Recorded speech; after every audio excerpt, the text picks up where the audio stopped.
പ്രിയപ്പെട്ട പ്രേക്ഷകരെ, നേഷൻ ഫസ്റ്റിന്റെ പുതിയൊരു അധ്യായത്തിലേക്ക് സ്വാഗതം. ഞാൻ എസ് നന്ദഗോപൻ. പ്രേക്ഷകരുടെ അറിവിലേക്കായി ഇന്ന് ഒട്ടനവധി വാർത്തകളുണ്ട്. വാർത്തകൾ നിറഞ്ഞൊരു ദിനം കൂടിയാണ്. പ്രത്യേകിച്ച് നമുക്കിപ്പോൾ ഈ വാർത്തകൾ പരിശോധിക്കുമ്പോൾ ഉത്തർപ്രദേശ് നമുക്കറിയാം. ഉത്തർപ്രദേശിൽ യോഗി ആദിത്യനാഥിൻ്റെ ഭരണമാണ്. അവിടെ കള്ളന്മാർക്കും കൊള്ളക്കാർക്കുമൊന്നും ജീവിക്കാൻ കഴിയാത്ത അവസ്ഥയാണ് ഇപ്പോൾ സംജാതമായിരിക്കുന്നത്. ഈ ഇത്തരം കൊള്ളകൾ നടത്തുന്നവരെയും അതേപോലെ തന്നെ മോഷ്ടാക്കളെയും ഒക്കെ തന്നെ വെടിവെച്ച് പിടികൂടുന്ന ഒരു സമീപനമാണ് ഉത്തർപ്രദേശ് പോലീസിനുള്ളത്. അങ്ങനെ ഉത്തർപ്രദേശിൽ നിന്നും ഇന്ന് പുലർച്ചെ വന്നൊരു വാർത്ത, ഒരു കാലിക്കടത്തുകാരനെ പോലീസ് വെടിവെച്ച് പിടികൂടി എന്നുള്ളതാണ്. അയാളുടെ തലയ്ക്ക് 25,000 രൂപ വിലയിട്ടിരുന്നു. അതായത് ഇയാളെക്കുറിച്ച് വിവരം നൽകുന്നവർക്ക് 25,000 രൂപ ഉത്തർപ്രദേശ് പോലീസ് നൽകുമെന്ന് നേരത്തെ പ്രഖ്യാപിച്ചിരുന്നു. ചില രഹസ്യ വിവരങ്ങളുടെ അടിസ്ഥാനത്തിൽ നടത്തിയ ഓപ്പറേഷനിലാണ് ഇയാളെ പിടികൂടാൻ സാധിച്ചത്. ഇയാളൊരു പ്രദേശത്ത് ഈ മോഷണം നടത്തുന്നു എന്നുള്ള രഹസ്യ വിവരം പോലീസിന് ലഭിച്ചിരുന്നു. അങ്ങനെയാണ് പോലീസ് ഇയാളെ പിടികൂടാൻ എത്തുന്നതും അങ്ങനെ ഇയാളെ പിടികൂടാൻ ശ്രമിക്കുന്നതിനിടയിൽ ഇയാളും ഇയാൾക്കൊപ്പമുണ്ടായിരുന്ന സംഘവും പോലീസിന് നേർക്ക് വെടിയുതിർക്കുകയായിരുന്നു. പോലീസ് നടത്തിയ പ്രത്യാക്രമണത്തിലാണ് ഇയാളുടെ കാലിന് പരിക്കേറ്റത്. ഈ സംഭവം നടന്നിരിക്കുന്നത് കൈസർഗഞ്ച് പോലീസ് സ്റ്റേഷൻ പരിധിയിലാണ്. ഈ മേഖലയിൽ ഒരു മാസത്തോളമായി വലിയ രീതിയിലുള്ള മോഷണ പരമ്പരകൾ അരങ്ങേറുകയായിരുന്നു. അതേപോലെ തന്നെ ഈ ഖൈസർ ബസാർ മേഖലയിൽ സംഘം കവർച്ചയ്ക്ക് ശ്രമിക്കുന്നു എന്നുള്ള വിവരമായിരുന്നു പോലീസിന് ലഭിച്ചത്. അങ്ങനെയാണ് പോലീസ് ഈ കുറ്റവാളിയെ പിടികൂടാൻ അവിടേക്ക് എത്തുന്നതും ഇയാൾ പോലീസിന് നേർക്ക് വെടിയുതിർക്കുകയും ചെയ്യുകയായിരുന്നു. ഈ സമയം ഇയാൾക്കൊപ്പം ഉണ്ടായിരുന്നവർ ഈ ഇരുട്ടിൻ്റെ മറവിൽ ഓടി രക്ഷപ്പെട്ടു. ഏതായാലും ഇയാളുടെ സംഘത്തെ പിടികൂടുവാൻ വേണ്ടി പോലീസ് പ്രത്യേക അന്വേഷണ സംഘം രൂപീകരിച്ചപ്പോൾ വ്യാപകമായി വല വിരിച്ചിട്ടുണ്ട്. ഏതായാലും ഉത്തർപ്രദേശ് പോലീസിൻ്റെ SP-യുടെ വാക്കുകളൊന്ന് ശ്രമിച്ചു നോക്കാം. എന്താണ് SP-ക്ക് പറയാനുള്ളതെന്ന്. रात में थाना अध्यक्ष कैसरगंज को ये सूचना मिली कि एक अशरफ नाम का वांछित मुलजिम जो गोकशी का है और थाना कैसरगंज से वांछित है और 25,000 रुपये का इनामी है, वो यहाँ प्यारेपुर पुलिया के पास बैठा अपने साथियों का इंतजार कर रहा है। इस सूचना पर वो चौकी इंचार्ज गंडारा और खुद और अपने साथ पूरी टीम लेकर यहाँ पहुँचे और जब उन्होंने उसको आत्मसमर्पण के लिए कहा तब उसने तत्काल पुलिस पार्टी पर फायर किया, जिससे पुलिस ने भी आत्मरक्षात फायर किया, जिससे उसकी गोली लगी पैर में और जिससे वो वहीं गिर गया, जिसको तत्काल नज़दीक के प्राथमिक चिकित्सालय में उपचार के लिए भिजवाया गया. പ്രേക്ഷകരെ, ഭാരതത്തിലുടനീളം കാലവർഷം ശക്തി പ്രാപിച്ചുകൊണ്ടിരിക്കുകയാണ്. കശ്മീർ മുതൽ ഇങ്ങ് തെക്കേ മുംബൈ വരെ അതിശക്തമായ മഴയാണ് പെയ്തുകൊണ്ടിരിക്കുന്നത്. മുംബൈയാണ് ഈ വലിയ മഴക്കെടുതി വളരെ രൂക്ഷമായി നിൽക്കുന്ന ഒരു സംസ്ഥാനം എന്നുള്ളത്. മഹാരാഷ്ട്രയിൽ ഇത്തരത്തിൽ മഴക്കെടുതി പ്രളയസമാനമായ ഒരു സാഹചര്യത്തിലേക്ക് എത്തിയിരിക്കുകയാണ്. അവിടുത്തെ നദികളെല്ലാം കരകവിഞ്ഞ് ഒഴുകുന്ന സാഹചര്യമാണ്. അതേപോലെ തന്നെ ഡാമുകളിൽ വെള്ളത്തിൻ്റെ അളവ് കൂടി വരുന്നു. ഇങ്ങനെ ജനങ്ങൾ ജാഗ്രത പാലിക്കണമെന്നുള്ളൊരു നിർദ്ദേശം ഭരണകൂടം നൽകിയിട്ടുണ്ട്. മാത്രമല്ല, സ്കൂളുകൾക്കും കോളേജുകൾക്കും മറ്റും അവധി നൽകിയിരിക്കുകയാണ്. ഈ മഹാരാഷ്ട്രയിലെ ധൗണ്ടിയിൽ ഭീമാ നദിയുടെ ജലപ്രവാഹം ഏതാണ്ട് 1,04,700 ക്യൂഎക്സ് കടന്നതായിട്ടാണ് ഉജ്ജാനി ഡാം അധികൃതർ വ്യക്തമാക്കുന്നത്. ഈ കനത്ത മഴ പ്രളയ സമാനമായ ഒരു സാഹചര്യം ഉണ്ടാക്കുമെന്നുള്ളതാണ് ഡാം അധികൃതർ വ്യക്തമാക്കിയിരിക്കുന്നത്. നദിയിലെ അനിയന്ത്രിതമായ ഒഴുക്ക് കണക്കിലെടുത്തുകൊണ്ട് ധൗണ്ട് മേഖലയിലും സമീപ പ്രദേശങ്ങളിലും അധികൃതർ കടുത്ത പ്രളയ മുന്നറിയിപ്പ് പുറപ്പെടുവിച്ചിരിക്കുകയാണ്. അതേപോലെ തന്നെ താഴ്ന്ന പ്രദേശത്തുള്ള ജനങ്ങൾ ജാഗ്രത പാലിക്കണമെന്നുള്ള നിർദ്ദേശമാണ് നൽകിയിരിക്കുന്നത്. ഒപ്പം തന്നെ ഈ അനാവശ്യമായിട്ടുള്ള യാത്രകൾ ഒഴിവാക്കണമെന്നുള്ള നിർദ്ദേശവും നൽകിയിട്ടുണ്ട്. മുംബൈ നഗരത്തിലും വെള്ളക്കെട്ട് അതിരൂക്ഷമായി തുടരുന്ന ഒരു സാഹചര്യമാണ് നിലനിൽക്കുന്നത്. ഈ നേരത്തെ സൂചിപ്പിച്ചതുപോലെ തന്നെ ഭീമ നദിയിലെ ജലപ്രവാഹം ഏതാണ്ട് 1.04 ലക്ഷം ക്യൂഎക്സ് കടന്നിരിക്കുന്നു എന്നുള്ള വിവരമാണ് ലഭ്യമായിരിക്കുന്നത്. ഇങ്ങനെ നദികളെല്ലാം തന്നെ വലിയ രീതിയിൽ ജലപ്രവാഹം, അതേപോലെ തന്നെ പ്രളയ സമാനമായ ഒരു സാഹചര്യം നിലനിൽക്കുന്നു. ഒപ്പം തന്നെ അവിടുത്തെ മുംബൈയിലെ പല സർക്കാർ ഓഫീസുകളിലും പ്രവർത്തിക്കാൻ കഴിയാത്ത അവസ്ഥയാണ്. ഒപ്പം സ്വകാര്യ കമ്പനികളുടെ ജീവനക്കാരോട് വർക്ക് ഫ്രം ഹോം നടത്തണമെന്നുള്ള നിർദ്ദേശം നൽകിയിട്ടുണ്ട്. ഒപ്പം തന്നെ ത്രയംബകേശ്വർ ക്ഷേത്രം, നമുക്കറിയാം മഹാരാഷ്ട്രയിലെ വളരെ പ്രശസ്തമായ ക്ഷേത്രമാണ് ത്രയംബകേശ്വർ ക്ഷേത്രം. അവിടെ ഒരു പ്രളയ സമാനമായ സാഹചര്യം ഉണ്ടാകുമെന്നുള്ളതാണ് കാലാവസ്ഥാ നിരീക്ഷണ കേന്ദ്രം മുന്നറിയിപ്പ് നൽകിയിരിക്കുന്നത്. പ്രത്യേകിച്ച് മേഘവിസ്ഫോടനത്തിനുള്ളൊരു സാധ്യതയാണ് കാലാവസ്ഥാ നിരീക്ഷണ കേന്ദ്രം പ്രവചിച്ചിരിക്കുന്നത്. അതുകൊണ്ട് തന്നെ നാസിക്കിലേക്കും അതേപോലെ തന്നെ നാസിക്കിൽ നിന്ന് മുംബൈയിലേക്കും മുംബൈയിൽ നിന്നും നാസിക്കിലേക്കുമുള്ള യാത്രക്കാർക്ക് ചില നിയന്ത്രണങ്ങൾ ഏർപ്പെടുത്തിയിട്ടുണ്ട്. ഈ ക്ഷേത്ര ദർശനം പൂർണ്ണമായും ഒഴിവാക്കണമെന്നുള്ളതാണ് പ്രധാനമായും ഭരണകൂടം അഭ്യർത്ഥിക്കുന്നത്. ഈ മേഖലയിൽ, അതായത് ഈ നാസിക്കിലെ ത്രയംബകേശ്വർ മേഖലയിൽ ഈ മേഘവിസ്ഫോടനത്തിനുള്ള സാധ്യതയാണ് ഇപ്പോൾ സർക്കാർ പ്രവചിച്ചിരിക്കുന്നത്. കൊണ്ടിരിക്കുന്നത്. അതുകൊണ്ട് തന്നെയാണ് ദർശനത്തിന് അവിടേക്ക് ആരും എത്തരുത് എന്നുള്ള ഒരു കടുത്ത നിയന്ത്രണം ഏർപ്പെടുത്തിയിരിക്കുന്നത്. ഇങ്ങനെ വലിയ രീതിയിലുള്ള നിയന്ത്രണങ്ങളും മറ്റും മഹാരാഷ്ട്രയിൽ ഏർപ്പെടുത്തിയിട്ടുണ്ട്. മഹാരാഷ്ട്രയിൽ നഗരത്തിൽ, അതായത് മുംബൈ നഗരത്തിലടക്കം വലിയ പ്രളയ സമാനമായൊരു സാഹചര്യം നിലനിൽക്കുന്നു എന്നുള്ളതാണ് മനസ്സിലാക്കേണ്ടിയിരിക്കുന്നത്. ഒപ്പം മറ്റൊരു പ്രധാനപ്പെട്ട വാർത്ത എന്നുള്ളത് ഇനി മഴയിലേക്ക് കൂടുതൽ കടന്നു കഴിഞ്ഞാൽ ഡൽഹിയിൽ ഓറഞ്ച് അലേർട്ട് പ്രഖ്യാപിച്ചിട്ടുണ്ട്. ഡൽഹിയിൽ ഇന്നലെയും ഓറഞ്ച് അലേർട്ട് പ്രഖ്യാപിച്ചിരുന്നു. എന്നാൽ വ്യാപകമായ മഴയൊന്നും ലഭിച്ചില്ല. ചിലയിടങ്ങളിൽ ഒറ്റപ്പെട്ട മഴ മാത്രമായിരുന്നു ലഭിച്ചിരുന്നത്. അതേപോലെ തന്നെ ഗുജറാത്തിൽ വലിയ രീതിയിലുള്ള മഴയാണ്. അവിടെയും വെള്ളക്കെട്ട് രൂപപ്പെട്ടിട്ടുണ്ട്. ഉത്തർപ്രദേശിലും സമാനമായ സാഹചര്യമാണ്. അതേപോലെ തന്നെ ഭാരതത്തിൻ്റെ വടക്ക് കിഴക്കൻ സംസ്ഥാനങ്ങളിലും ഏതാണ്ട് ഒരു സമാനമായ ഒരു സാഹചര്യമാണ് നിലനിൽക്കുന്നത്. അതായത് അതിശക്തമായ മഴ ഈ മേഖലകളിലും വടക്ക് കിഴക്കൻ സംസ്ഥാനങ്ങളിലെയും പിടിച്ചുലയ്ക്കുന്നുണ്ട്. പ്രത്യേകിച്ച് അസം പോലുള്ള സംസ്ഥാനങ്ങൾ, അസമിൽ വെള്ളപ്പൊക്കം വളരെ രൂക്ഷമായി തുടരുന്ന ഒരു സാഹചര്യമാണ് നിലനിൽക്കുന്നത്. അതേപോലെ തന്നെ മറ്റ് സംസ്ഥാനങ്ങളിലും, അതായത് ഉത്തരാഖണ്ഡ് പല മേഖലകളിലും സമാനമായ രീതിയിൽ മഴ വ്യാപകമാണ്. മണ്ണിടിച്ചിൽ ഈ ഗഡ്വാൾ മേഖലയിൽ വലിയ രീതിയിൽ ഉണ്ടാകുന്നു. അതുകൊണ്ട് ഈ ബദരി യാത്ര, ചാർധാം യാത്ര നടന്നുകൊണ്ടിരിക്കുകയാണ്. ഈ ചാർധാം യാത്രയ്ക്ക് പോകുന്ന ഭക്തർ കൂടുതൽ കരുതൽ വേണമെന്നുള്ളതാണ് ഭരണകൂടം പ്രഖ്യാപിച്ചിരിക്കുന്നത്.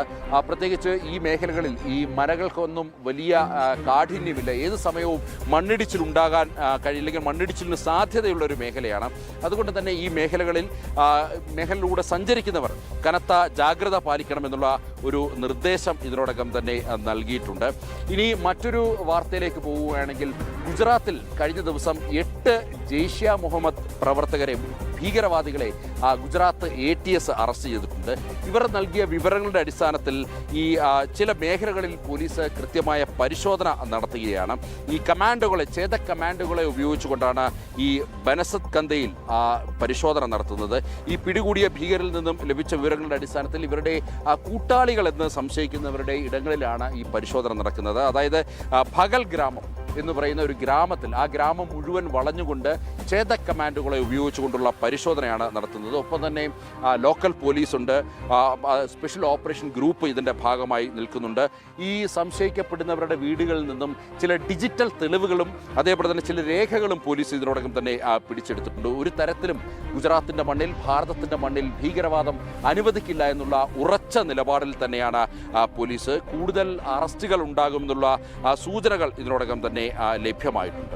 ഒപ്പം നമുക്ക് മറ്റൊരു പ്രധാനപ്പെട്ട വാർത്ത പരിശോധിക്കുകയാണെങ്കിൽ കർണാടകത്തിൽ നിന്നുമാണ് ഈ വാർത്ത വരുന്നത്. അതായത് കർണാടകത്തിൽ നമുക്കറിയാം ഈ SIRുമായി ബന്ധപ്പെട്ട നടപടികൾ പല സംസ്ഥാനങ്ങളിലും പുരോഗമിക്കുകയാണ്. അങ്ങനെ SIRുമായി ബന്ധപ്പെട്ട നടപടികൾ കർണാടകത്തിലും പുരോഗമിക്കുന്നു. ഈ SIRുമായി ബന്ധപ്പെട്ട നടപടികളുടെ ഭാഗമായി BLOമാർ വീടുകളിലെത്തി ഇത് പരിശോധിക്കണം, ഈ ഫോമുകൾ പൂരിപ്പിച്ച് വാങ്ങണമെന്നുള്ളതാണ് യഥാർത്ഥത്തിൽ നിയമത്തിൽ നിഷ്കർഷിക്കുന്നത്. എന്നാൽ കർണാടകയിൽ അതല്ല അവസ്ഥ എന്നുള്ളതാണ്. കർണാടകയിൽ നമുക്കറിയാം കോൺഗ്രസ് ആണ് ഭരിക്കുന്നത്. സ്വാഭാവികമായും കോൺഗ്രസ് സർക്കാർ എന്ന് പറയുന്നത് മുസ്ലിം പ്രീണനം മുഖമുദ്രയാക്കിയ സർക്കാരാണ്. എവിടെ കോൺഗ്രസ് ഭരിച്ചാലും അവിടെ മുസ്ലിം പ്രീണനമാണ് അവർ നടപ്പിലാക്കിക്കൊണ്ടിരിക്കുന്നത്. അല്ലാതെ അവർക്ക് വിജയിച്ച് കയറുവാൻ വേണ്ടി മറ്റ് വഴികളില്ല. ഇതിൻ്റെ ഭാഗമായി തന്നെ, ഈ പ്രീണന നയത്തിൻ്റെ ഭാഗമായി തന്നെ ഈ BLOമാർ മുസ്ലിം പള്ളികളെത്തിയിട്ടാണ് ഇത്തരത്തിൽ ഈ ഫോമുകൾ പൂരിപ്പിച്ച് നൽകുന്നത് എന്നുള്ളതാണ്. ഇതിനെതിരെ അതിശക്തമായ പ്രതിഷേധമാണ് ഉയരുന്നത്. അതായത് ഇത്തരം ഫോം ഫില്ല് ചെയ്യുമ്പോൾ സ്വാഭാവികമായും ഈ പള്ളിയിൽ നിന്ന് ഫോം ഫില്ല് ചെയ്ത് നൽകുമ്പോൾ അത് ഈ SIR നടപടികളെ ആകെ തകിടം മറിക്കുന്ന രീതിയിലാകുമെന്നുള്ളതാണ് പ്രധാനമായും ഉയരുന്ന ആക്ഷേപം. അതായത് യഥാർത്ഥ വിവരങ്ങളായിരിക്കില്ല ലഭ്യമാകുന്നത്, മറിച്ച് പള്ളിയിൽ നിന്നും ദുരുദ്ദേശത്തോടു കൂടി നൽകുന്ന വിവരങ്ങളായിരിക്കും ഈ ഫോമുകളിൽ ഉൾപ്പെടുത്തുക എന്നുള്ളതാണ്. ഈ സർക്കാരിൻ്റെ, സംസ്ഥാന സർക്കാർ ജീവനക്കാരാണ് ഇത്തരത്തിൽ ഈ സർക്കാരിന് തന്നെ പ്രീണന നയത്തിൻ്റെ ഭാഗമായി ഈ പള്ളികളിലെത്തി, വീടുകളിൽ പോകുന്നതിന് പകരം ഈ പള്ളികളിലെത്തി ഈ ഫോം ഫില്ല് ചെയ്യുന്നത്. വ്യാപക പ്രതിഷേധമുണ്ടാകുന്നു. BJP MLAയുടെ വാക്കുകൾ ശ്രമിക്കുന്നു.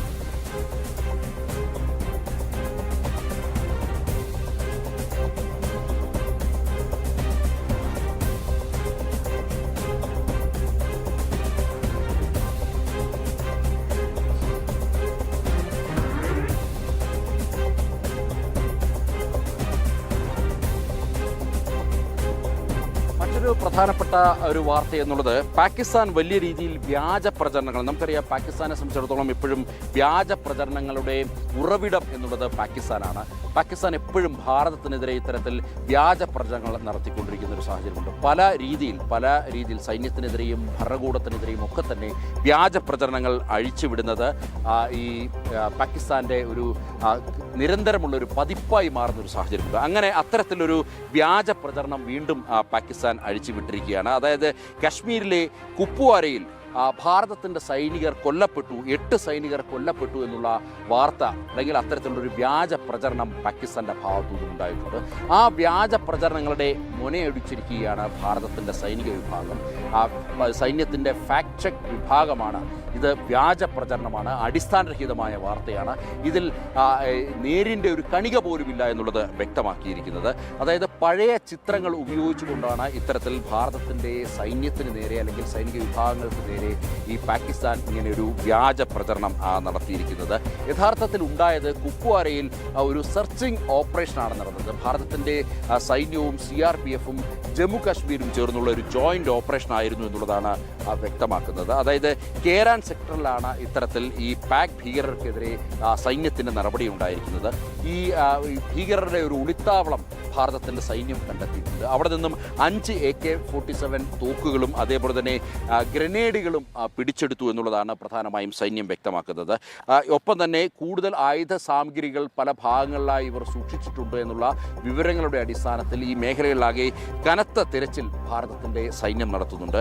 അതിർത്തിയിൽ ഇന്ത്യൻ സൈന്യത്തിൻ്റെ കരുത്ത് അത് ഒരിക്കൽ കൂടി വിളിച്ചോതുകയാണ്. മാത്രമല്ല പാകിസ്ഥാൻ എന്താണ്, പാകിസ്ഥാൻ്റെ ധർമ്മം അല്ലെങ്കിൽ പാകിസ്ഥാൻ്റെ ലക്ഷ്യം എന്താണ് എന്നുള്ളത് കൂടുതൽ വ്യക്തമാകുകയാണ്. നുണപ്രചരണമാണ് പാകിസ്ഥാൻ്റെ ധർമ്മം. ഭാരതത്തെ ഏത് രീതിയിലും ആക്രമിക്കുകയാണ് പാകിസ്ഥാൻ്റെ ലക്ഷ്യം എന്നുള്ളത് ഇതിലൂടെ വ്യക്തമാകുകയാണ്. ഏതായാലും ആ നുണപ്രചരണങ്ങളുടെ മുനയൊടിച്ചിരിക്കുകയാണ് സൈന്യം എന്നുള്ളതാണ് നോക്കിക്കാണേണ്ടിയിരിക്കുന്നത്. ഒരു തരത്തിലും ഈ ഭാരതത്തിൻ്റെ സൈനിക വിഭാഗത്തെ, സൈന്യത്തെ തൊടാൻ പോലും പാകിസ്ഥാൻ്റെ സൈനിക ശേഷിക്ക് നിലവിൽ സാധിക്കില്ല എന്നുള്ളത് നമുക്ക് ഓപ്പറേഷൻ സിന്ദൂറിലൂടെ വ്യക്തമായതാണ്. എന്നാൽ ഓപ്പറേഷൻ സിന്ദൂർ നടത്തിയിട്ടും വലിയ പ്രത്യാക്രമണം നേരിട്ടിട്ടും വലിയ തിരിച്ചടി നേരിട്ടിട്ടും പാകിസ്ഥാൻ ഇനിയും ഒരു തരത്തിലും പാഠം പഠിച്ചിട്ടില്ല എന്നുള്ളതാണ് പ്രധാനമായും നോക്കിക്കാണേണ്ടത്. ഇത്തരത്തിൽ പാകിസ്ഥാൻ്റെ നുണപ്രചരണം തുടരുന്ന ഒരു സാഹചര്യത്തിൽ അത് കൃത്യമായി ഓരോ തരത്തിലും നോക്കിക്കണ്ട് അതിൻ്റെ മുനയടിക്കുവാൻ, അത്തരം ആരോപണങ്ങൾ വ്യാജമാണെന്ന് കണ്ടെത്തുവാൻ വേണ്ടി ഭാരതത്തിൻ്റെ സൈന്യത്തിന് പ്രത്യേക വിഭാഗമുണ്ട്, ഫാക്ട് ചെക്കിംഗ് വിഭാഗമുണ്ട്. അവരിത്തരത്തിൽ ഈ സൈബർ മേഖലയിൽ അല്ലെങ്കിൽ സോഷ്യൽ മീഡിയയിൽ, സമൂഹ മാധ്യമങ്ങളിലും വാർത്തകളിലും, വാർത്താ മാധ്യമങ്ങളിലുമൊക്കെ തരുന്ന വാർത്തകൾ കൃത്യമായി തന്നെ പരിശോധിച്ച് ഇത് വ്യാജമാണോ അല്ലയോ എന്നുള്ളത് കൃത്യമായി ജനങ്ങൾക്ക് മുന്നിൽ ബോധ്യപ്പെടുത്തുകയാണ്, ലോക സമൂഹത്തിന് മുന്നിൽ ബോധ്യപ്പെടുത്തുകയാണ്. ഒരു തരത്തിലും ഇവരുടെ, അതായത് പാകിസ്ഥാൻ്റെ വാദമുഖങ്ങൾ ശരിയല്ല എന്നുള്ളത് കൃത്യമായി തെളിയിച്ചിരിക്കുകയാണ് ഒരിക്കൽ കൂടി. ഇനി പാകിസ്ഥാനിൽ സൈന്യത്തെപ്പറ്റി തന്നെയുള്ള മറ്റൊരു പ്രധാനപ്പെട്ട വാർത്തയുണ്ട്. അതായത് ഈ പാക് സൈന്യം കള്ളന്മാരാണെന്നാണ് പാക് അധിനിവേശ കാശ്മീരിലെ ജനങ്ങൾ, പ്രക്ഷോഭകർ വ്യക്തമാക്കുന്നത്. നമുക്കറിയാം ഈ പാക് അധിനിവേശ കാശ്മീരിൽ വലിയ രീതിയിലുള്ള പ്രക്ഷോഭങ്ങൾ നടത്തുകയാണ്. തങ്ങളെ 2ാം നിര പൗരന്മാരായി ആണ് പാകിസ്ഥാൻ ഭരണകൂടം കണക്കാക്കുന്നത് എന്നുള്ളതാണ് അവർ വ്യക്തമാക്കുന്നത്. വൈദ്യുതി നിഷേധിക്കുന്നു, വെള്ളം നിഷേധിക്കുന്നു, റേഷൻ നിഷേധിക്കുന്നു. അതേപോലെ തന്നെ ഒരു ജനതയ്ക്ക് ആവശ്യമായി സർക്കാർ നൽകേണ്ട എല്ലാവിധ കാര്യങ്ങളും തങ്ങൾക്ക് നൽകാതെ നിഷേധിക്കുകയാണ്. നീതി നിഷേധമാണ് അവിടെ നടക്കുന്നത് എന്നുള്ളതാണ്. തങ്ങൾക്ക് സ്വാതന്ത്ര്യം വേണമെന്നുള്ളതാണ് ഈ പാക് അധിനിവേശ കാശ്മീരിലെ ജനങ്ങൾ നിരന്തരമായി ആവശ്യപ്പെടുന്നത്. അത് ഈ പാകിസ്ഥാൻ ഭരണകൂടത്തിൻ്റെ നിലപാടുകൾക്കെതിരെ അതിശക്തമായ പോരാട്ടം നടക്കുകയാണ്. ജനങ്ങൾ തെരുവിലിറങ്ങി പാകിസ്ഥാനെതിരെ പ്രതിഷേധിക്കുകയാണ്. എന്നാൽ ഇതിനെ ശാരീരികമായി നേരിടുവാൻ വേണ്ടിയാണ് പാകിസ്ഥാൻ സൈന്യം തയ്യാറെടുക്കുന്നത്. ഒരു തരത്തിലുള്ള ഒത്തുതീർപ്പ് ചർച്ചയിലേക്കോ അല്ലെങ്കിൽ ഒരു തരത്തിലുള്ള ഏതെങ്കിലും ഈ യോഗങ്ങൾ കൂടി ഇതുമായി ബന്ധപ്പെട്ടുള്ള പ്രശ്ന പരിഹാരത്തിലേക്കോ കടക്കുവാൻ വേണ്ടി പാക് ഭരണകൂടം തയ്യാറാകുന്നില്ല എന്നുള്ളതാണ് യാഥാർത്ഥ്യം. മറിച്ച് കായിക ശക്തി കൊണ്ട് നേരിടുവാൻ വേണ്ടിയുള്ള തയ്യാറെടുപ്പുകൾ അല്ലെങ്കിൽ കായിക ശക്തി കൊണ്ട് നേരിടുകയാണ് ഈ പാക് ജനത എന്നുള്ളതാണ് യാഥാർത്ഥ്യം. അവരെ അടിച്ചമർത്തുകയാണ്. അവരെ ലാത്തി കൊണ്ടും ബൂട്ടുകൊണ്ടുമാണ് പാക് സൈന്യം നേരിടുന്നത്. പാക് പോലീസ് വെടിവെക്കുകയാണ്. ഇങ്ങനെ വെടിവെപ്പിൽ നിരവധി പേർക്ക് പരിക്കേൽക്കുകയും ചിലർ കൊല്ലപ്പെടുന്ന സാഹചര്യമുണ്ടായിരുന്നു. ഏതായാലും ഇതിനെതിരെ ഈ പാക് സൈന്യത്തിൻ്റെ നിലപാടിനെതിരെ, പാക് ഭരണകൂടത്തിൻ്റെ നിലപാടിനെതിരെ പാക് അധിനിവേശ കാശ്മീരിൽ വലിയ രീതിയിലുള്ള പ്രക്ഷോഭങ്ങൾ നടക്കുന്നതിനിടയിലാണ് ഈ പാകിസ്ഥാൻ ഇതിൻ്റെ മറവിൽ അല്ലെങ്കിൽ പരിശോധനയുടെ മറവിൽ മറവിൽ അവിടെ വ്യാപകമായി മോഷണം നടത്തുന്നു എന്നുള്ള ഒരു ആരോപണം ഉയർന്നിരിക്കുന്നത്. അതായത് ഈ പ്രക്ഷോഭകാരികൾക്ക് അല്ലെങ്കിൽ പ്രക്ഷോഭങ്ങൾക്ക് നേതൃത്വം നൽകുന്നവരുടെ വീടുകളിൽ പരിശോധന എന്ന പേരിൽ പാക് സൈന്യവും പാക് പോലീസും എത്തുന്നു. അവിടെ പരിശോധന എന്ന പേരിൽ അവിടെ വ്യാപകമായി കൊള്ളയടിക്കുന്നു എന്നുള്ളതാണ്, ഈ വീടുകൾ കൊള്ളയടിക്കുന്നു എന്നുള്ളതാണ് ഈ പ്രതിഷേധക്കാർ വ്യക്തമാക്കുന്നത്. അതായത് അവരുടെ ലാപ്ടോപ്പുകൾ, വീട്ടിലെ മറ്റു ഉപകരണങ്ങൾ, ഫ്രിഡ്ജും TV-യും അടക്കം ഈ പാക് സൈന്യം കൊള്ളയടിക്കുന്നു എന്നുള്ള വാർത്തയാണ്. ഇവർ നേരത്തെ നമ്മൾ സൂചിപ്പിച്ച പോലെ തന്നെ ഇവർ ദുഷ്പ്രചരണങ്ങൾ, വ്യാജ പ്രചരണങ്ങൾ നടത്തുക മാത്രമല്ല, മറിച്ച് ഇത്തരത്തിൽ കൊള്ളയടിക്കുവാൻ പോലും പാക് സൈന്യം തയ്യാറാകുന്നു എന്നുള്ളതാണ്. പാക് സൈന്യത്തിൻ്റെ ധാർമ്മികത എത്രമാത്രമുണ്ട്, അല്ലെങ്കിൽ പാക് സൈന്യം എത്രമാത്രം അച്ചടക്കമുള്ളവരാണ് എന്നുള്ളത് തെളിയിക്കുന്നതാണ് ഈ പാകിസ്ഥാൻ അല്ലെങ്കിൽ പാക് അധിനിവേശ കാശ്മീരിൽ നിന്നും വരുന്ന ഈ വാർത്ത തെളിയിക്കുന്നത്. ഈ പാക്, അതേപോലെ തന്നെ പാക് റേഞ്ചേഴ്സ്, പാകിസ്ഥാൻ്റെ നമ്മുടെ BSF പോലെ, ബോർഡർ സെക്യൂരിറ്റി ഫോഴ്സ് പോലെ പാകിസ്ഥാൻ്റെ അതിർത്തി കാക്കുന്ന സേനാ വിഭാഗമാണ് പാക് റേഞ്ചേഴ്സ്. പാക് റേഞ്ചേഴ്സും വ്യാപകമായി ഈ മേഖലകളിൽ കൊള്ളയടിക്കുന്നു എന്നുള്ളതാണ്. അതായത് ഈ പ്രക്ഷോഭത്തിൻ്റെ മറവിൽ മാത്രമല്ല, ഈ പ്രക്ഷോഭത്തിന് മുമ്പും സമാനമായ രീതിയിലുള്ള ആക്ഷേപങ്ങൾ മുൻപും ഉയർന്നിരുന്നു. അതായത് പാക് സൈന്യം ഈ അതിർത്തി മേഖലകളിലെ വീടുകളിൽ പാക് റേഞ്ചേഴ്സ്, നമ്മുടെ അതിർത്തി രക്ഷാസേന പോലെയുള്ള പാകിസ്ഥാൻ്റെ അതിർത്തി രക്ഷാസേന അംഗങ്ങൾ വലിയ രീതിയിൽ ഈ മേഖലയിൽ കൊള്ളയടിക്കുന്നു എന്നുള്ളത് നേരത്തെ തന്നെ ഉയർന്നിരുന്ന ആരോപണമാണ്. ഇപ്പോൾ ചില തെളിവുകൾ, ദൃശ്യങ്ങൾ സഹിതം ഈ പാക് അധിനിവേശ കാശ്മീരിലെ താമസക്കാർ പുറത്തുവിട്ടിരിക്കുകയാണ്. തങ്ങളുടെ വീടുകളിലേക്ക് ഈ സൈന്യം അല്ലെങ്കിൽ പാക് റേഞ്ചേഴ്സ് ഇരച്ചു കയറുന്നു. ചില ലാപ്ടോപ്പുകളടക്കം, TV-യും ഫ്രിഡ്ജും ഇലക്ട്രോണിക്സ് ഉപകരണങ്ങളടക്കം കൊള്ളയടിക്കുന്നു എന്നുള്ളതാണ് അവർ വ്യക്തമാക്കുന്നത്. ഇതിനോടകം തന്നെ UPS ബാറ്ററിയും അതേപോലെ തന്നെ LCD TV-കളും ഒക്കെ കൊള്ളയടിച്ചതായി ഇവർ ചൂണ്ടിക്കാണിക്കുന്നു. പോലീസിൽ പരാതി നൽകുന്നുണ്ട്, എന്നാൽ പോലീസിൻ്റെ ഭാഗത്തുനിന്നും യാതൊരുവിധ നടപടികളുമില്ല. ഈ കൊള്ളയ്ക്ക് പോലീസും കൂട്ടുനിൽക്കുന്നു എന്നുള്ളതാണ് ഈ പാക് അധിനിവേശ കാശ്മീരിലെ ജനങ്ങൾ വ്യക്തമാക്കുന്നത്. ഏതായാലും പാക് ഭരണകൂടം ഇതുമായി ബന്ധപ്പെട്ട് യാതൊരുവിധ പ്രതികരണങ്ങളും നടത്തിയിട്ടില്ല എന്നുള്ളത് ശ്രദ്ധേയമാണ്. സ്വാഭാവികമായും പാക് സൈന്യത്തിൻ്റെ അനുകൂലമായൊരു നിലപാടല്ലാതെ ഇന്നേ വരെ ഈ പാകിസ്ഥാൻ്റെ ഭരണകൂടം യാതൊന്നും സ്വീകരിച്ചിട്ടില്ല എന്നുള്ളത് ശ്രദ്ധേയമാണ്. ഏതായാലും ഈ പാക് സൈന്യത്തെ വിലക്കുവാനോ അല്ലെങ്കിൽ പാക് സൈന്യത്തെ ഇതിൽ നിന്നും പിന്തിരിപ്പിക്കുവാനോ ഭരണകൂടം തയ്യാറാകുന്നില്ല. മറിച്ച് അവർക്ക് കൂടുതൽ സ്വാതന്ത്ര്യം നൽകിക്കൊണ്ട് തങ്ങളുടെ ജനതയെ കൂടുതൽ ദ്രോഹിക്കാനാണ് പാക് ഭരണകൂടം ശ്രമിക്കുന്നത് എന്നുള്ളതാണ് ഇതിലൂടെ മനസ്സിലാക്കേണ്ടത്. മറ്റൊരു പ്രധാനപ്പെട്ട വാർത്ത ബംഗ്ലാദേശിലെ ധാക്കയിൽ നിന്നുമാണ്. ധാക്കയിൽ ഒരു സ്ഫോടനം നടന്നിരിക്കുകയാണ്. നമുക്കറിയാം, അവിടെ നേരത്തെ ഉണ്ടായിരുന്ന ഷെയ്ഖ് ഹസീന സർക്കാരിൻ്റെ കാലത്ത് വലിയ പ്രശ്നങ്ങളൊന്നും ഇല്ലാതെ ആയിരുന്നു ബംഗ്ലാദേശ് മുന്നോട്ട് പോകുന്നത്. എന്നാലിപ്പോൾ ബംഗ്ലാദേശിലെ, നമ്മുടെ സമീപ രാജ്യമായ ബംഗ്ലാദേശിൻ്റെ അവസ്ഥ വളരെ ദാരുണമായി എത്തിക്കൊണ്ടിരിക്കുന്നു. വളരെ പരിതാപകരമായൊരു അവസ്ഥയിലേക്ക് ബംഗ്ലാദേശ് എത്തപ്പെട്ടുകൊണ്ടിരിക്കുകയാണ് എന്നുള്ളതാണ്. ഈ ധാക്കയ്ക്ക് സമീപം സവാറിൽ അവിടെ ഒരു രാഷ്ട്രീയ റാലിക്ക് നേരെ ഒരു ബോംബ് സ്ഫോടനം ഉണ്ടായിരിക്കുകയാണ്. പുതുതായി രൂപീകരിച്ച നാഷണൽ സിറ്റിസൺ പാർട്ടി നടത്തിയ മാർച്ചിലാണ് ഈ ബോംബ് സ്ഫോടനം ഉണ്ടായത്. മുൻ പ്രധാനമന്ത്രി ഷെയ്ഖ് ഹസീനയ്ക്കെതിരായ വിദ്യാർത്ഥി പ്രക്ഷോഭത്തിൻ്റെ 2ാം വാർഷികത്തോടനുബന്ധിച്ചാണ് ഈ നാഷണൽ സിറ്റിസൺ പാർട്ടി ഇത്തരത്തിൽ ധാക്കയിൽ ഒരു മാർച്ച് നടത്തിയത്. അതിനെതിരെയാണ് ഒരു ബോംബ് സ്ഫോടനം, അല്ലെങ്കിൽ ആ മാർച്ചിലാണ് ഒരു ബോംബ് സ്ഫോടനം ഉണ്ടായത്. അതിൻ്റെ ഭീകരമായിട്ടുള്ള ദൃശ്യങ്ങൾ ഇതിനോടകം തന്നെ പുറത്തു വന്നിട്ടുണ്ട്. ഏതാണ്ട് 3 പേർക്ക് ഗുരുതരമായി പരിക്കേറ്റു, ഒട്ടനവധി പേർക്ക് പരിക്കേറ്റു. അതിൽ 3 പേരുടെ നില അതീവ ഗുരുതരമായി തുടരുന്നു എന്നുള്ളതാണ്. ബംഗ്ലാദേശിൽ ഈ ഷെയ്ഖ് ഹസീന സർക്കാർ മാറിയിട്ടും യാതൊരുവിധ മാറ്റവും ഉണ്ടായിട്ടില്ല. മറിച്ച് അക്രമങ്ങൾ വർദ്ധിക്കുന്ന സാഹചര്യമാണ് ഉണ്ടായത് എന്നുള്ളതാണ് ഇതിൽ നിന്നും മനസ്സിലാക്കേണ്ടത്. അങ്ങനെ തലസ്ഥാന നഗരത്തെ ഞെട്ടിച്ചിരിക്കുകയാണ് ഈ സ്ഫോടനം. മാത്രമല്ല, ലോകരാജ്യങ്ങൾക്കൊക്കെ ഈ ബംഗ്ലാദേശിൽ നടക്കുന്നതുമായി ബന്ധപ്പെട്ട് വലിയ ആശങ്കകളും നിലനിൽക്കുന്നു എന്നുള്ളതാണ് യാഥാർത്ഥ്യം. ഒപ്പം തന്നെ മറ്റൊരു പ്രധാനപ്പെട്ട വാർത്ത നോക്കിയാൽ, ഈ ചൈനയിൽ ടിബറ്റൻ സമൂഹത്തിന് നേരെയുള്ള ആക്രമണങ്ങൾ വർദ്ധിച്ചു വരുന്നൊരു സാഹചര്യമാണ് നിലനിൽക്കുന്നത്. ടിബറ്റൻ സമൂഹത്തെ, ചൈനയിലെ ടിബറ്റൻ സമൂഹത്തെ പൂർണ്ണമായും ഇല്ലാതാക്കാൻ ശ്രമിക്കുന്നു എന്നുള്ള ചില പ്രചരണങ്ങൾ, അല്ലെങ്കിൽ അത്തരം ചില വാർത്തകൾ ചൈനയിൽ നിന്ന് വരുന്നുണ്ട്. ടിബറ്റൻ ഭാഷ പൂർണ്ണമായും വിലക്കുകയാണ്. അങ്ങനെ ടിബറ്റൻ ഭാഷ പഠിപ്പിക്കുന്ന സ്കൂളുകളിലേക്ക് വിദ്യാർത്ഥികളെ അയക്കരുത് എന്നുള്ള തിട്ടൂരമാണ് പാക് ഭരണകൂടം നൽകിയിരിക്കുന്നത്. ഇതിനെതിരെ വലിയ പ്രതിഷേധം ഇന്ത്യൻ മണ്ണിലെ ടിബറ്റൻ സമൂഹം നൽകുന്നുണ്ട്.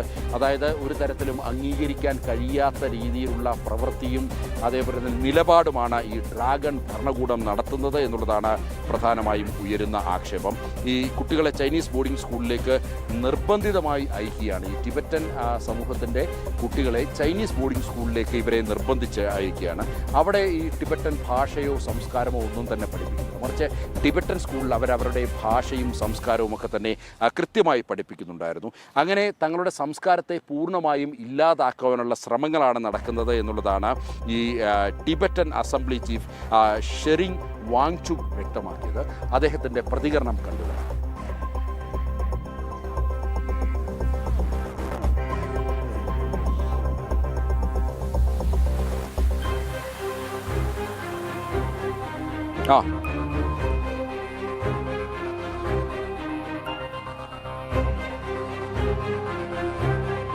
മറ്റൊരു പ്രധാനപ്പെട്ട വാർത്ത പശ്ചിമ ബംഗാളിലാണ്. പശ്ചിമ ബംഗാളിൽ ഒരു പ്രായപൂർത്തിയാകാത്ത പെൺകുട്ടിയെ അവിടെ ലൈംഗിക പീഡനത്തിന് വിധേയമാക്കുന്ന ഒരു സാഹചര്യം ഉണ്ടായിരുന്നു. അത് ബരിയൂർപൂരിൽ എന്ന് പറയുന്ന ഒരു സ്ഥലത്താണ്. വലിയ പ്രതിഷേധം തൃണമൂൽ കോൺഗ്രസിൻ്റെ ഭാഗത്തുനിന്നുണ്ടായിരുന്നു. നമുക്കറിയാം, തൃണമൂൽ കോൺഗ്രസ് ഭരിച്ചിരുന്ന കാലഘട്ടത്തിൽ സ്ത്രീകൾക്ക് പുറത്തിറങ്ങി നടക്കാൻ കഴിയാത്ത ഒരു സാഹചര്യമായിരുന്നു പശ്ചിമ ബംഗാൾ ഉണ്ടായിരുന്നത്. എന്നാൽ BJP സർക്കാർ അധികാരത്തിൽ വന്നതിൽ പിന്നെ ആ സാഹചര്യങ്ങളൊക്കെ തന്നെ മാറി വന്നു. എന്നാൽ ഇപ്പോഴും അവിടെയുള്ള ഇത്തരം കൊള്ളക്കാർക്കും പിടിച്ചുപറിക്കാർക്കും മോഷ്ടാക്കൾക്കും ഒക്കെ തന്നെ ആ തൃണമൂൽ കോൺഗ്രസ് ഭരണകാലത്തിൻ്റെ ആ ഒരു ഓർമ്മകൾ മാഞ്ഞിട്ടില്ല എന്നുള്ളതാണ്. ഇത്തരം ഈ സ്ത്രീ പീഡകർ ഇപ്പോഴും പുറത്തിറങ്ങുന്നു. എന്നാൽ ഇവർക്കെതിരെ അതിശക്തമായ നടപടി സ്വീകരിക്കുമെന്നുള്ളതാണ് BJP സർക്കാർ വ്യക്തമാക്കുന്നത്. ഒരു തരത്തിലുള്ള ക്രമസമാധാന പ്രശ്നങ്ങളും പശ്ചിമ ബംഗാളിൻ്റെ മണ്ണിൽ ഇനി അനുവദിക്കില്ല എന്നുള്ളതാണ് സുവേന്ദു അധികാരി സർക്കാർ വ്യക്തമാക്കുന്നത്. ആരെയും വെറുതെ വിടില്ല എന്നുള്ളത് ഇതിനോടകം തന്നെ അവിടുത്തെ മന്ത്രി സുമന ഇതിനോടകം തന്നെ വ്യക്തമാക്കി. ഈ വിഷയത്തിൽ ഇതിനോടകം തന്നെ സുവേന്ദു അധികാരി പശ്ചിമ ബംഗാൾ മുഖ്യമന്ത്രിയും തങ്ങളുടെ നിലപാട് വ്യക്തമാക്കിയിട്ടുണ്ട്.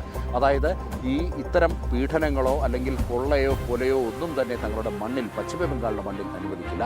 അത്തരക്കാർക്കെതിരെ അതികർശനമായ നടപടി സ്വീകരിക്കുമെന്നുള്ളതാണ് വ്യക്തമാക്കിയിരിക്കുന്നത്. ഏതായാലും ഇതൊരു വീണ് കിട്ടിയ അവസരമാക്കിക്കൊണ്ട് തൃണമൂൽ കോൺഗ്രസ് വലിയ രീതിയിലുള്ള പ്രതിഷേധങ്ങളും മറ്റും ഉയർത്തുന്ന ഒരു സാഹചര്യമുണ്ട്. മറ്റൊരു ശുഭകരമായൊരു വാർത്ത, കാർഷിക മേഖലയിൽ ഭാരതം ഒരു വലിയ വിപ്ലവത്തിന് വഴി തുറക്കുകയാണ്. ബീഹാറിൽ നിന്നുമാണ് ആ വാർത്ത. അതായത് കാർഷിക സാങ്കേതിക വിദ്യയിൽ ഭാരതത്തിന് വലിയ നേട്ടമുണ്ടാക്കുവാൻ വേണ്ടി തയ്യാറെടുക്കുന്നു. ഈ പാഴാക്കി കളയുന്ന മാങ്ങാണ്ടിയിൽ നിന്ന് മാംഗോ സീഡ് പൗഡറും ബട്ടർ ഓയിലും വികസിപ്പിച്ച് ഈ ബീഹാറിലെ കാർഷിക സർവകലാശാല വലിയൊരു വിപ്ലവം സൃഷ്ടിച്ചിരിക്കുകയാണ്. നമുക്കറിയാം, സാധാരണഗതിയിൽ മാങ്ങ ഭക്ഷിച്ചാൽ അതിൻ്റെ മാങ്ങയണ്ടി അത് പുറത്തേക്ക് എറിയുകയാണ്. ചിലർ അതിനെ ആ മാങ്ങാണ്ടിയിൽ നിന്നും പുതിയ മരം കിളിപ്പിക്കുവാൻ വേണ്ടി അത് നട്ടു വളർത്താറുണ്ട്. എന്നാൽ ഭൂരിഭാഗം ആൾക്കാരും അത് പുറത്തേക്ക് വലിച്ചെറിയുന്ന സാഹചര്യമാണ്. ഇനി അങ്ങനെ അത് പുറത്തേക്ക് വലിച്ചെറിയേണ്ട, മറിച്ച് ആ മാങ്ങാണ്ടി ഏത് രീതിയിൽ ഉപയോഗപ്പെടുത്താമെന്നുള്ളത് ബീഹാറിലെ കാർഷിക സർവകലാശാല കാട്ടിത്തരികയാണ്. അതിൽ നിന്നും ഈ മാങ്ങാണ്ടിയിൽ നിന്നുമുള്ള ഒരു പൗഡറും അതേപോലെ തന്നെ ബട്ടർ ഓയിലും വികസിപ്പിക്കാമെന്നുള്ളതാണ് പ്രധാനമായും കാട്ടിത്തരുന്നത്. ഏതായാലും ഭാരതത്തെ സംബന്ധിച്ചിടത്തോളം വലിയ കാർഷിക വിപ്ലവത്തിന് തയ്യാറെടുക്കുന്ന ഭാരതത്തിൽ, അല്ലെങ്കിൽ നരേന്ദ്രമോദി സർക്കാരിൻ്റെ കീഴിൽ ഭാരതത്തിലെ കർഷകർ സ്വയം പര്യാപ്തതയിലേക്ക് എത്തിക്കൊണ്ടിരിക്കുന്ന ഈ മുഹൂർത്തത്തിൽ ബീഹാറിൽ നിന്നും വരുന്നത് വളരെ ശുഭകരമായ വാർത്തയാണ്. ഇങ്ങനെ രാജ്യത്തെ മുഴുവൻ കർഷകർക്കും ഒരു ഉണർവേകുന്ന വാർത്തയാണ്. പ്രത്യേകിച്ച് ഈ മാങ്ങ അല്ലെങ്കിൽ മാവ് കർഷകർക്ക് അവർക്ക് വലിയ ഉണർവേകുന്ന വാർത്തയാണ്. ഭാവിയിൽ അവർക്ക് കൂടുതൽ വരുമാനം ലഭിക്കാവുന്ന ഒരു മാർഗം കൂടിയാണ് ബീഹാറിലെ കാർഷിക സർവകലാശാല കാട്ടിത്തരുന്നത്. ഏതായാലും ഇന്നത്തെ നേഷൻ ഫസ്റ്റിൻ്റെ അധ്യായം ഇവിടെ അവസാനിക്കുകയാണ്. ഇനി ന്യൂസ് ഡെസ്കിൽ നിന്നും അശ്വതിയും രാഖിയും കൂടുതൽ വാർത്തകളുമായി ചേരും. നന്ദി, നമസ്കാരം.